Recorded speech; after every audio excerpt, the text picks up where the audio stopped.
December 26, 1996, dawned like any other winter morning in Boulder, Colorado. The snow-covered streets were quiet, save for the sound of snowplows rumbling in the distance. But in the heart of this peaceful city, a sense of unease settled over one family's home. Patsy Ramsey's voice trembled as she spoke into the phone, her words laced with desperation. "We have a kidnapping, my daughter's missing." The 911 call, made at 5:52 a.m., marked the beginning of a nightmare that would haunt the Ramseys and the city of Boulder for years to come.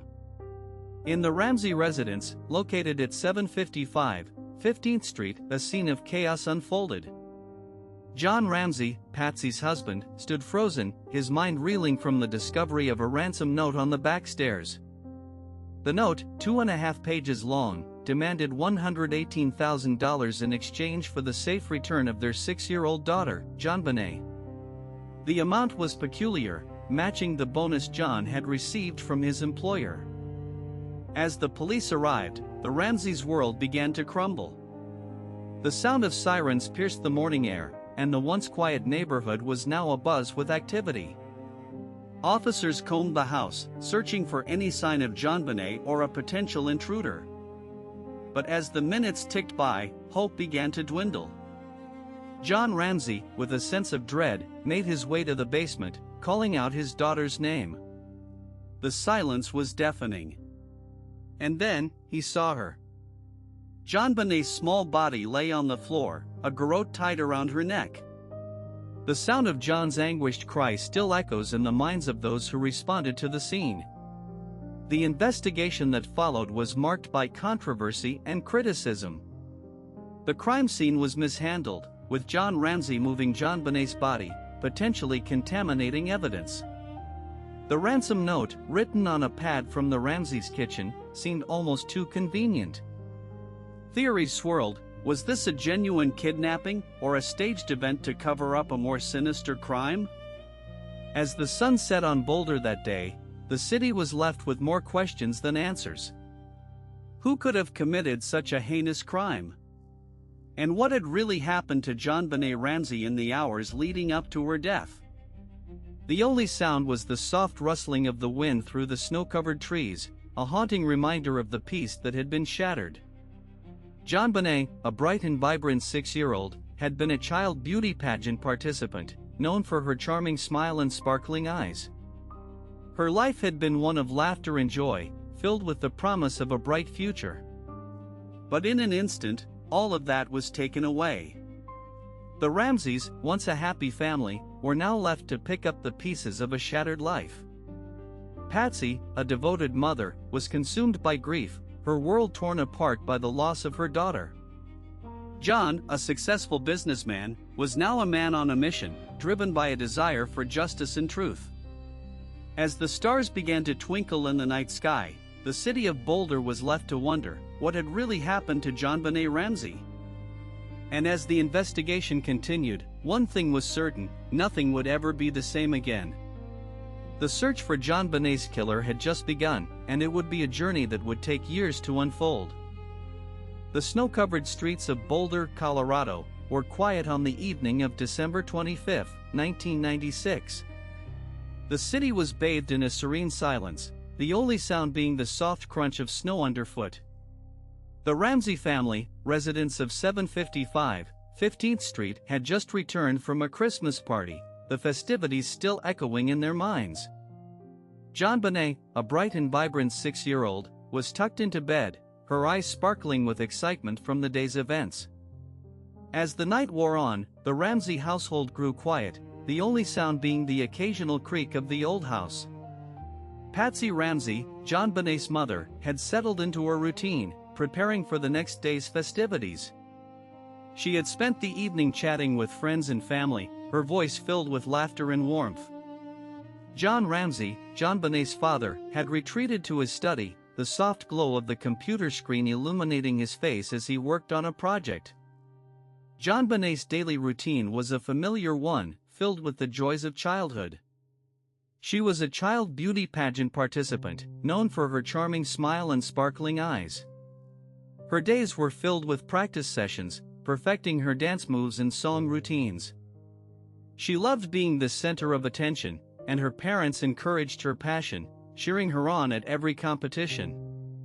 The Ramsey family's home, a beautiful two-story house, was a warm and welcoming place. The walls were adorned with family photos, and the furniture was comfortable and inviting. The kitchen, where Patsy spent most of her time, was filled with the delicious smells of freshly baked cookies and roasting meats. The backyard, where JonBenét loved to play, was a haven of greenery, with trees and flowers that bloomed in every color of the rainbow. As the night of December 25, 1996, drew to a close, the Ramsey family retired to their bedrooms, exhausted but content. The house grew quiet, the only sound being the occasional creak of the old wooden floorboards. The snow outside continued to fall, casting a serene silence over the city.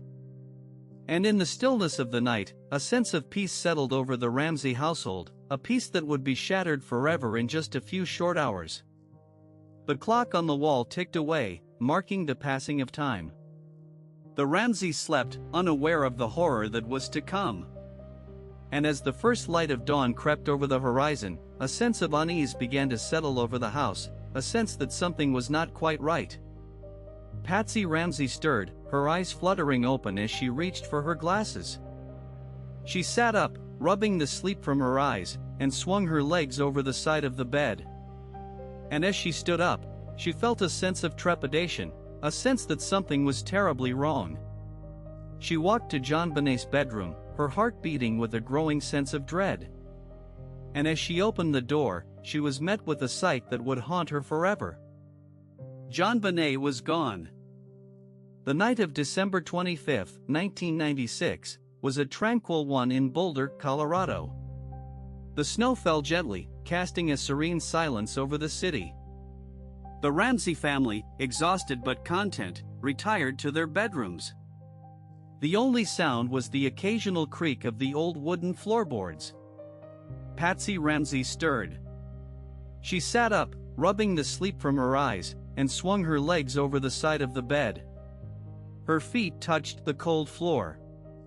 She reached for her glasses on the nightstand. The room was dark, except for a sliver of light peeking through the curtains. She walked to JonBenét's bedroom. The door creaked as she opened it. The room was empty. JonBenét's bed was unmade, but there was no sign of her. Patsy's heart beat faster. She called out, "JonBenét?" There was no response. Patsy's eyes scanned the room, searching for any sign of her daughter. She checked the closet, the bathroom, and under the bed. JonBenét was nowhere to be found. Patsy's mind racing, she rushed back to her bedroom. She woke John, her husband, and told him JonBenét was missing. John jumped out of bed. Together, they searched the house, calling out JonBenét's name. The house was quiet, except for the sound of their voices. They checked every room, but there was no sign of JonBenét. Patsy's anxiety grew. She felt a sense of dread wash over her. She rushed downstairs to the kitchen. That's when she saw it, a ransom note on the stairs. The note was handwritten, demanding $118,000 in exchange for JonBenét's safe return. Patsy's hands trembled as she picked up the phone. She dialed 911. The operator answered, "Boulder Police Department." Patsy's voice shook, "My daughter's missing." The operator asked for her address. Patsy replied, 755 15th Street. The operator assured her that help was on the way. Patsy waited, her eyes fixed on the ransom note. The words blurred together as tears filled her eyes. The sound of sirens pierced the air. The police had arrived. Patsy's heart was racing. She opened the door, and the officers rushed in. They began searching the house, looking for any sign of JonBenét. The search continued, but there was no sign of JonBenét. The police found a basement window open, but there was no sign of forced entry. The house was in disarray, but it was unclear if it was from a struggle or from the family's earlier celebration. As the police searched, Patsy's anxiety turned to despair. She felt like she was in a nightmare. The ransom note, the empty bedrooms, the open window, it all seemed like a terrible dream. But it was real. JonBenét was gone. And then, John Ramsey made a discovery that would change everything. He found a small, lifeless body in the basement. As the police officers descended upon the Ramsey household, the air was thick with anticipation and fear.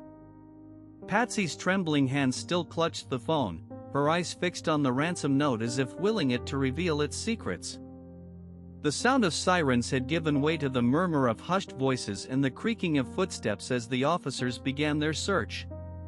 Detective Linda Arndt, a seasoned investigator with a keen eye for detail, took charge of the scene. She began by questioning Patsy and John, trying to piece together the events of the previous night. Patsy's voice was barely above a whisper as she recounted the family's evening, from the Christmas party to the discovery of the ransom note. John's eyes darted back and forth, his expression a mix of concern and confusion. As the detectives combed the house, they noticed a few peculiar things. A basement window was open, but there was no sign of forced entry or struggle. The house was in disarray, but it was unclear if it was from a frantic search for JonBenét or from the family's earlier celebration. The officers exchanged skeptical glances, something didn't add up.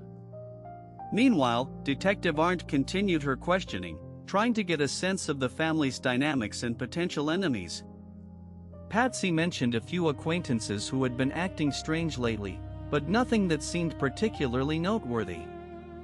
John, on the other hand, seemed hesitant to discuss his business dealings, citing nothing out of the ordinary as the reason for his evasiveness. As the search continued, the officers began to uncover some overlooked clues. A piece of tape on the basement floor caught one detective's eye, while another found a faint scratch on the windowsill. These small discoveries sparked a flurry of activity as the team carefully collected and documented each finding. Just as it seemed like the investigation was gaining momentum, a strange witness testimony threw a wrench into the works. A neighbor reported seeing a person lurking around the Ramsey house earlier that morning, but the description was vague and the timing unclear. The detectives exchanged frustrated glances. They needed concrete evidence, not vague sightings. As the morning wore on, the tension inside the house grew thicker. Patsy's anxiety had given way to despair, her eyes red-rimmed from crying. John's expression had turned stoic, his jaw clenched in determination. The detectives, too, were feeling the weight of the case, their expressions grim and focused. And then, just as the search seemed to be yielding nothing, John Ramsey made a discovery that would change everything. He called out to the detectives, his voice low and urgent. "I've found something," he said, his eyes fixed on something in the basement. The detectives rushed to his side, their hearts racing with anticipation. What had John found? Was it a clue, a piece of evidence, or something far more sinister? The air was thick with suspense as they peered into the basement, their eyes adjusting to the dim light. And that's when they saw it, a small, lifeless body, tucked away in a corner of the basement. JonBenét Ramsey, the 6-year-old beauty pageant contestant, lay still and unresponsive, her eyes frozen in a permanent stare. The room fell silent, the only sound the soft hum of the police radios and the quiet sobs of Patsy Ramsey. The investigation had just taken a devastating turn. The body was found in the basement, and John Ramsey's world had just come crashing down. As the detectives began to process the crime scene, the air was thick with the smell of decay and death. The basement, once a cozy family room, had become a grim reminder of the brutality that had taken place. John Ramsey's eyes were fixed on the lifeless body of his daughter, his mind reeling with the thought of who could have committed such a heinous crime. The sound of rustling papers and murmured conversations filled the room as the investigators started to collect evidence. A faint hum of police radios and the soft beeping of equipment created a somber background noise, a constant reminder of the gravity of the situation. Patsy Ramsey's sobs had subsided, replaced by an eerie silence, as if she was frozen in time, unable to comprehend the reality of the situation. Detective Linda Arndt, a seasoned investigator with a keen eye for detail, began to survey the area. She noticed a piece of paper on the floor, partially hidden under the basement stairs. As she picked it up, she realized it was a ransom note, demanding $118,000 in exchange for JonBenét's safe return. The note was written on a pad from the Ramseys' kitchen, with a pen that was found on the counter. The handwriting was unfamiliar, but the words sent a chill down Arndt's spine. As the investigation deepened, the detectives started to look into the Ramsey family's background. They discovered that John Ramsey had a successful business career, but had also faced financial difficulties in the past. Patsy Ramsey, on the other hand, had a history of health problems and had undergone treatment for ovarian cancer. The couple had 2 children, JonBenét and Burke, who was 9 years old at the time of the murder. The detectives also found a bowl of pineapple on the kitchen table, with a spoon lying next to it. The autopsy had revealed that JonBenét had eaten pineapple hours before her death, but both her parents claimed to be unaware of it. This small discrepancy raised more questions than answers. Who had given JonBenét the pineapple, and why had they not mentioned it to the police? As the day wore on, the detectives continued to gather evidence and piece together the events of the previous night. They discovered a broken window in the basement, which seemed to suggest that an intruder had entered the house. However, there were no signs of forced entry, and the window was found to be locked from the inside. The more they investigated, the more questions they had. The room was filled with an eerie silence, as if the very presence of death had sucked the air out of it. The detectives were consumed by the case, their minds racing with theories and suspects. And then, just as they thought they were making progress, a new lead emerged, one that would take the investigation down a dark and twisted path. A suspect had come forward, a man named John Mark Carr, who claimed to have killed JonBenét. His confession was chilling, but the detectives were wary. They had seen many false confessions before, and they knew that Carr's story had to be thoroughly investigated. As they delved deeper into Carr's past, they discovered a history of obsession and fixation. But was he capable of murder? The investigation was about to take a dramatic turn, one that would lead the detectives down a rabbit hole of twists and turns. And as they dug deeper, they would uncover secrets and lies that would shake the very foundations of the case. The darkness was just beginning to unfold.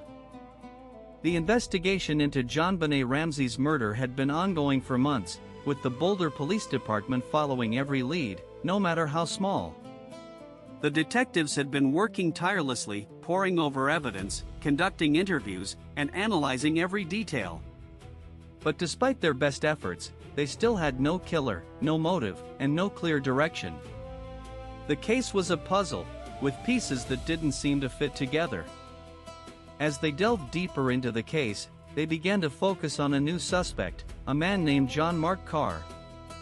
Carr had been a teacher in Thailand, but he had a dark past, with a history of obsession and fixation on young girls.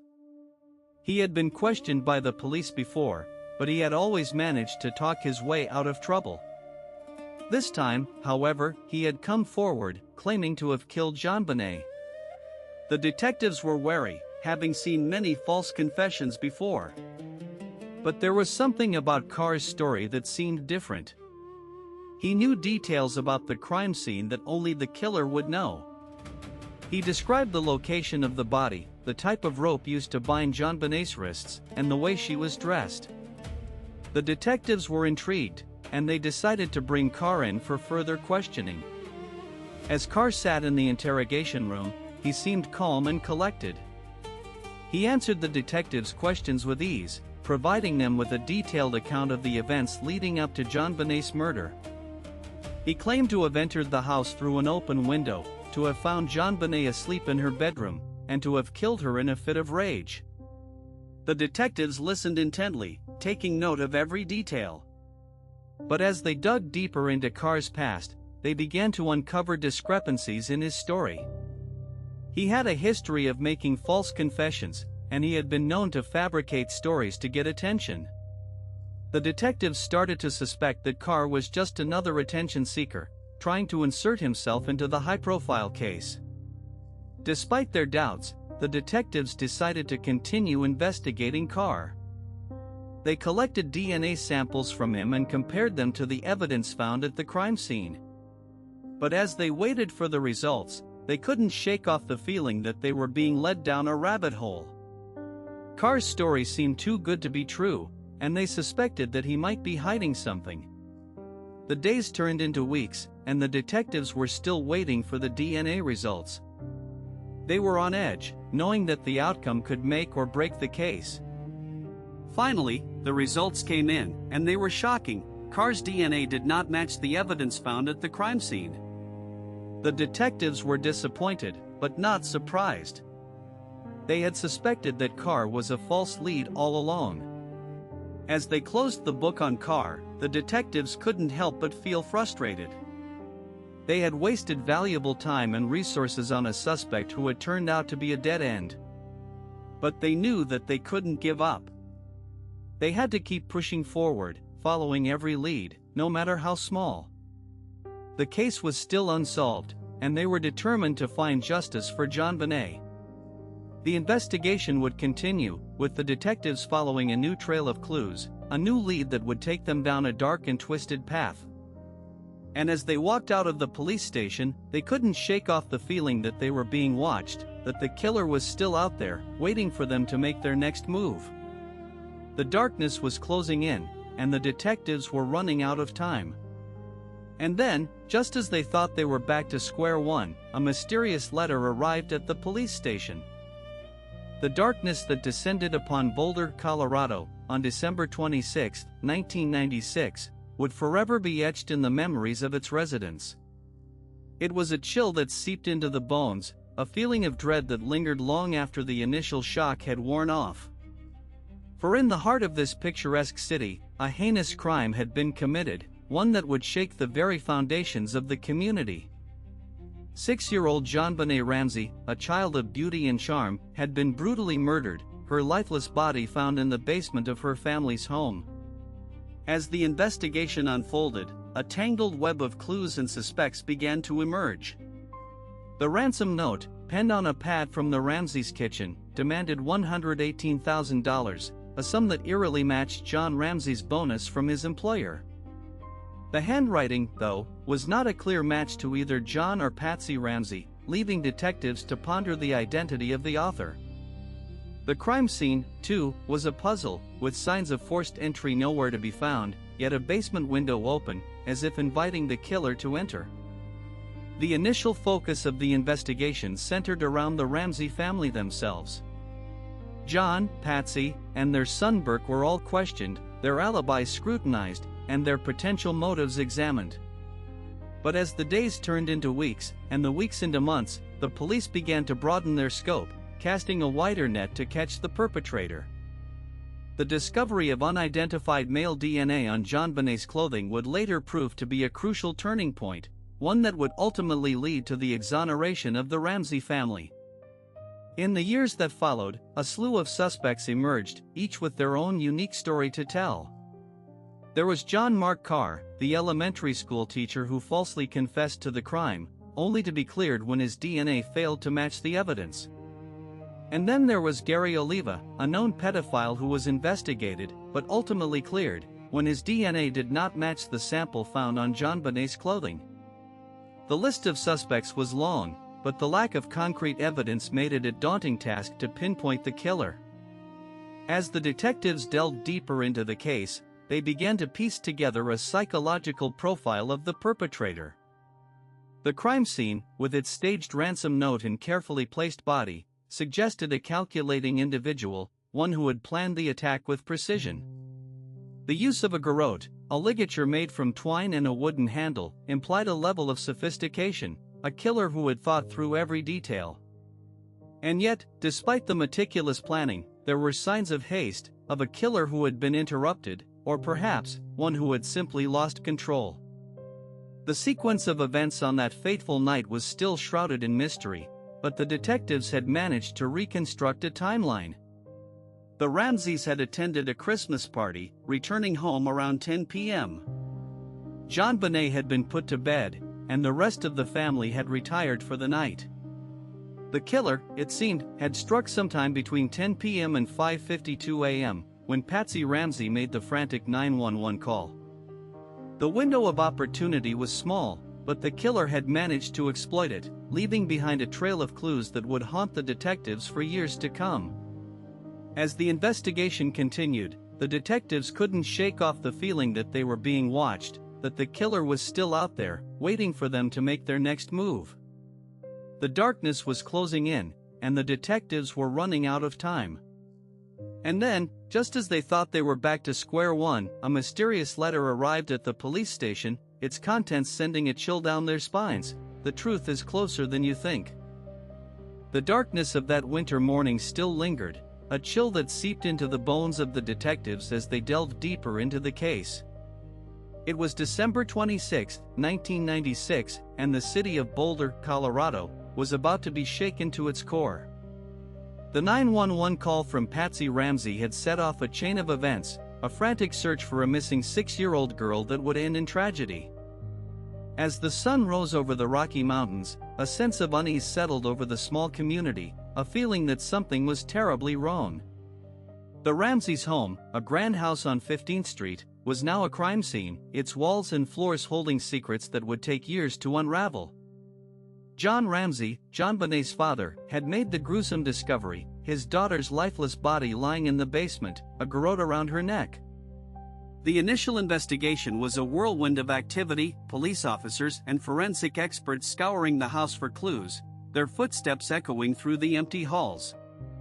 The ransom note, a 2.5-page handwritten demand for $118,000, was found on the back stairs, its words a chilling message from the killer. As the detectives began to reconstruct the events of that fateful night, they realized that the killer had been meticulous, leaving behind a trail of subtle clues. The pineapple on the kitchen table, the bowl and spoon in the sink, all hinted at a hurried departure, a killer who had been interrupted or had simply lost control. The detectives' eyes scanned the crime scene, taking in every detail, from the faint scratches on the windowsill to the torn piece of fabric caught in the door. Each discovery was a piece of a puzzle that would take years to complete. The investigation was a complex web of leads and suspects, each one carefully examined and discarded. The Ramseys themselves were initially under suspicion, their behavior and alibis scrutinized by the detectives. But as the days turned into weeks, and the weeks into months, the focus began to shift. The mysterious letter that arrived at the police station, its contents a chilling message from the killer, sent a shiver down the spines of the detectives. The truth is closer than you think, it read, a haunting reminder that the killer was still out there, watching and waiting. The detectives' frustration grew as the case remained unsolved, the lack of progress a constant reminder of their failure. But they refused to give up, driven by a determination to uncover the truth, to bring justice to JonBenét and her family. The case was a labyrinth, full of twists and turns, each one leading to a new dead end. Yet, the detectives persevered, their minds racing with theories and suspects, their eyes scanning the evidence for that one crucial clue. And then, just as they thought they were back to square one, a breakthrough came, a discovery that would change the course of the investigation forever. The DNA evidence, a tiny fragment of skin found on JonBenét's clothing, was a game-changer, a clue that would eventually lead to the exoneration of the Ramsey family. But for now, it was just a thread, a thin strand of hope in a case that seemed to be slipping away.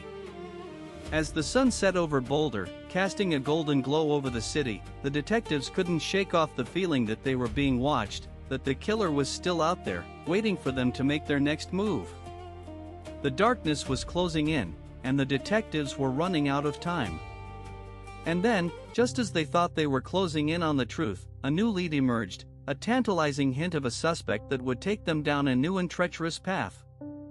The case was a roller coaster, full of twists and turns, each one leading to a new and unexpected destination.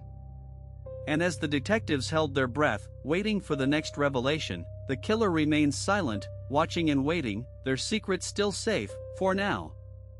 The phone on the detective's desk rang, shrill in the silence, its ring a harbinger of the next twist in the case, a call that would change everything. December 26, 1996, would forever be etched in the minds of the Boulder Police Department. It was the day 6-year-old JonBenét Ramsey's lifeless body was discovered in the basement of her family's home. The initial 911 call from Patsy Ramsey had set off a chain of events that would change the course of the investigation forever. As detectives began to process the crime scene, they found a 2.5-page handwritten ransom note demanding $118,000, a peculiar amount that matched John Ramsey's bonus from his employer.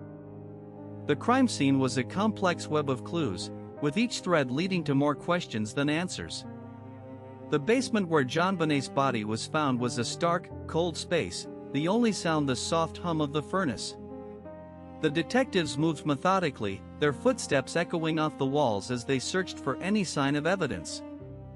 A white blanket, partially covering JonBenét's body, seemed out of place in the otherwise pristine room. The air was thick with the smell of decay, a morbid reminder of the tragedy that had unfolded. As the investigation unfolded, the detectives became increasingly aware of the scrutiny they were under. The media was relentless, with reporters camped outside the Ramsey residence, waiting for any morsel of information. The detectives worked tirelessly, poring over every detail, every shred of evidence. They interviewed the Ramsey family, their friends, and acquaintances, searching for any inconsistency in their stories. The Ramseys' older son, Burke, was just 9 years old at the time of the murder, and his potential involvement was a topic of discussion among investigators. The case was a labyrinth of twists and turns, with each new lead sending the detectives down a different path.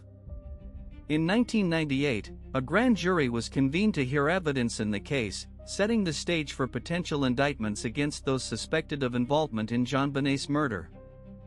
The following year, the grand jury voted to indict John and Patsy Ramsey for child abuse resulting in death and accessory to a crime, but District Attorney Alex Hunter refused to sign the indictment, citing insufficient evidence. Years went by, and the case remained unsolved. In 2003, a breakthrough came when trace DNA recovered from JonBenét's clothing was found to belong to an unidentified male.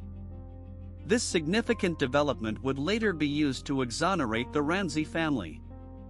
However, the DNA evidence also raised more questions, as it hinted at the presence of an unknown individual at the crime scene. The detectives worked to identify the source of the DNA, but it remained a mystery, a frustrating reminder of the case's complexity.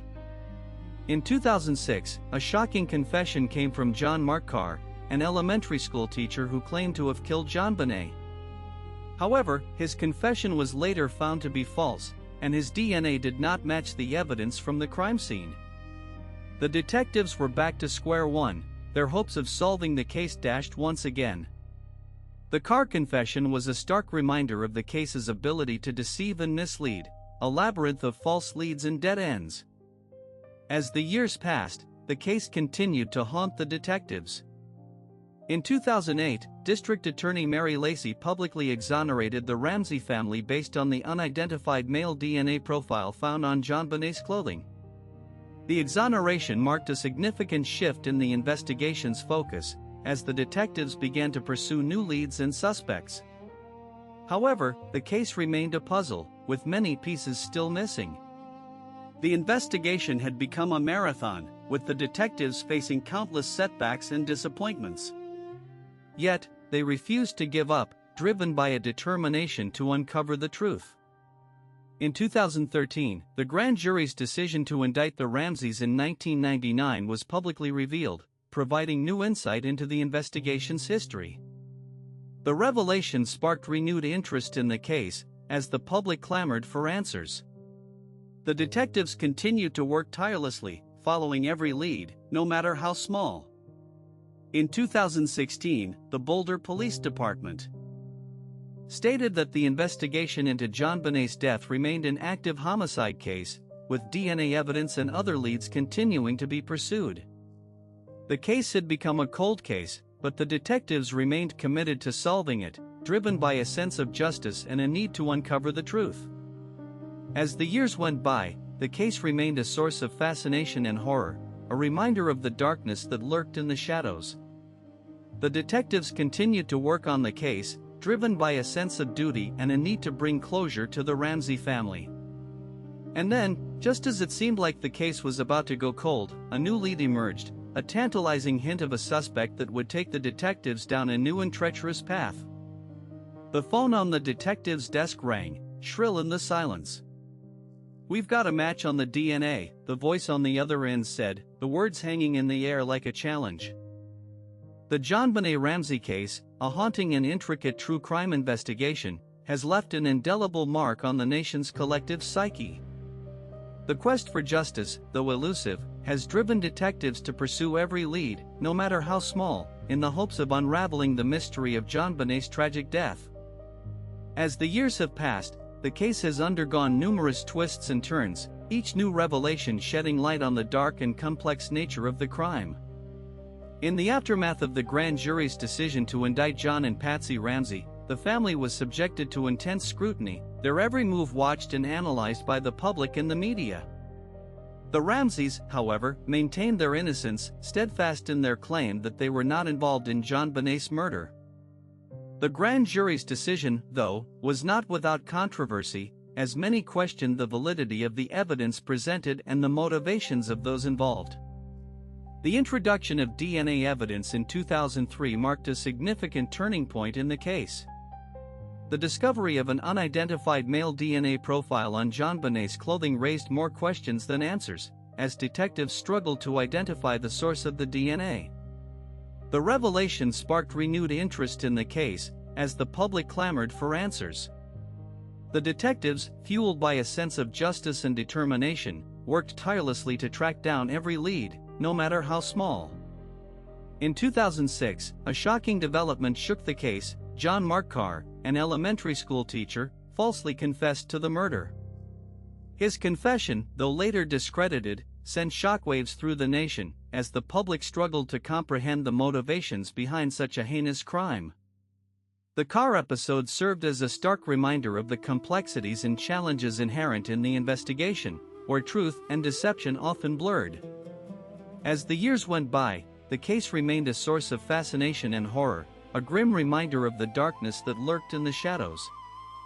The detectives, driven by a sense of duty and a need to bring closure to the Ramsey family, continued to work on the case, following every lead, no matter how small. The phone on the detective's desk rang, shrill in the silence. "We've got a match on the DNA," the voice on the other end said, the words hanging in the air like a challenge. The detective's eyes narrowed, his mind racing with possibilities, as he scribbled down notes on a pad of paper. The court verdict, though not yet rendered, loomed large in the minds of all involved. The lasting societal impact of the case was undeniable, as the nation grappled with the darker aspects of human nature. The JonBenét Ramsey case had become a cultural touchstone, a symbol of the horrors that could occur in the most seemingly idyllic of communities. And yet, despite the many twists and turns, the case remained a source of fascination, a reminder of the complexities and challenges inherent in the pursuit of justice. As the detective delved deeper into the case, he couldn't shake the feeling that something was off, that a crucial piece of evidence was still lurking in the shadows, waiting to be discovered. The DNA match was just the beginning, a thread that, when pulled, would unravel a tangled web of secrets and lies. The detective's eyes locked onto the DNA report, his mind racing with possibilities, as the words match found seemed to leap off the page. And in that moment, he knew that the case was far from over, that the truth was still out there, waiting to be uncovered. The phone on his desk rang again, shrill in the silence, as a voice whispered a single, chilling word: "Run."